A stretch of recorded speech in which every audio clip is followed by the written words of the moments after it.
माननीय सदस्य श्री महानंद सिंह।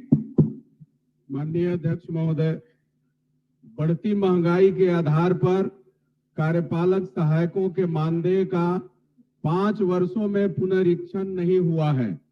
इसलिए भुगते मानदेय का 30% बढ़ाने, काम से हटाए गए कार्यपालक सहायकों का पुनर्नियोजन करने, समस्त कार्यपालक सहायक जिस पद पर कार्यरत हैं उसी पद पर स्थायी समायोजन करने की मांग करता हूं।